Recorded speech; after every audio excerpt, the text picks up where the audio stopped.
નમસ્કાર, આપ જોઈ રહ્યા છો નેશન પ્લસ ન્યૂઝ. હું છું આપની સાથે હેતલ ભગત. આજના ટેકનોલોજીના યુગમાં આંગળીના ટેરવે બનતા અપરાધ એટલે સાયબર ક્રાઇમ.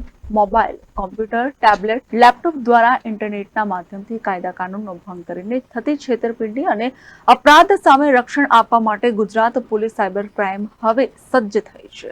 ત્યારે વર્ષ 2023 દરમિયાન વડોદરામાં 36 કરોડના સાયબર ક્રાઇમ ચોપડે નોંધાયો છે.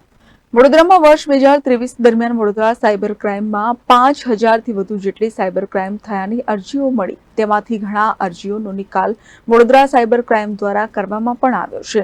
વધતા જતા સાયબર ક્રાઇમના કેસોમાં 100થી વધુ આરોપીઓને વડોદરા સાયબર ક્રાઇમ દ્વારા ઝડપી પણ પાડવામાં આવ્યા છે, જેમાંથી 45 જેટલા આરોપીઓ રાજ્ય બહારના હતા.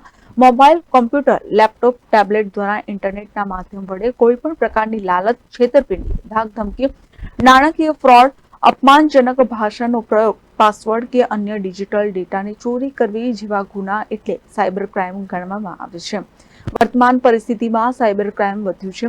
તેમાંથી સોશિયલ મીડિયાનો fake identity account, online finance ફ્રોડમાં ટાસ્ક ફ્રોડ તેમજ ઇન્વેસ્ટમેન્ટ સ્કેમ જેવા ફ્રોડનો સમાવેશ થાય છે. આ તમામ વસ્તુઓથી બચવા માટે લોકોએ પોતાનું ડિજિટલ એકાઉન્ટ સેફ, સિક્યોર અને લોક રાખવું જોઈએ. જ્યારે ફાઇનાન્શિયલ ફ્રોડથી બચવા માટે પોતાના આધાર કાર્ડ તેમજ પર્સનલ દસ્તાવેજો કોઈને શેર કરવા ના જોઈએ. અને તેમજ ઓનલાઈન ફાઇનાન્સ ફ્રોડથી બચવા માટે કોઈ પણ અજાણી એપ્લિકેશન મોબાઈલમાં ડાઉનલોડ કરવી જોઈએ નહીં. ગુજરાત રાજ્યના પ્રત્યક્ષ નાગરિકને સાયબર ક્રાઇમ સુરક્ષા આપવા માટે દેશમાં સૌપ્રથમ ગુજરાત પોલીસ સાયબર સુરક્ષાના અત્યાધુનિક કંટ્રોલ રૂમના માધ્યમથી આપ સૌને મદદરૂપ બન્યું છે. સાયબર ક્રાઇમ એ કોઈની સાથે પણ થઈ શકે છે. તેને અટકાવવા પ્રજાને સતર્ક રહેવું પડશે, એમ વડોદરા સાયબર ક્રાઇમના એસીપી એમ રાજપૂત દ્વારા જણાવવામાં આવ્યું હતું. વર્તમાન પરિસ્થિતિમાં સાયબર ક્રાઇમમાં વધારો જોવા મળી રહ્યો છે, જેમાં મોટાભાગે સોશિયલ મીડિયા રિલેટેડ ફ્રોડ, જેમાં ફેક આઈડેન્ટિટી અને ઓનલાઈન ફાઇનાન્શિયલ ફ્રોડ, જેમાં મુખ્યત્વે ટાસ્ક ફ્રોડ અને ઇન્વેસ્ટમેન્ટ સ્કેમ્સનો વધારો જોવા મળી રહ્યો છે. વર્ષ 2023 દરમિયાન કુલ 123 આરોપીઓની ધરપકડ કરવામાં આવેલ છે, જેમાં 45 આરોપીઓ રાજ્ય બહારના છે. યર ટુ યર વેરી કરે છે.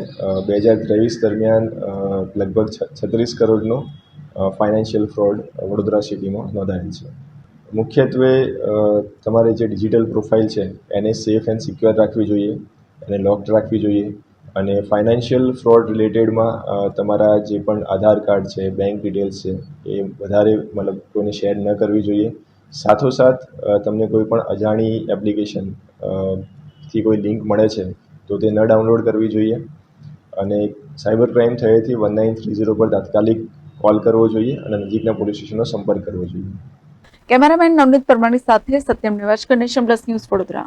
સમાચારોના સતત અપડેટ મેળવવા માટે અમારી નેશન પ્લસ ન્યૂઝની યુટ્યુબ ચેનલને સબસ્ક્રાઇબ કરો, બેલ આઇકન દબાવો અને જોડાયેલા રહો ફેસબુક, ઇન્સ્ટાગ્રામ અને ટ્વિટર પર.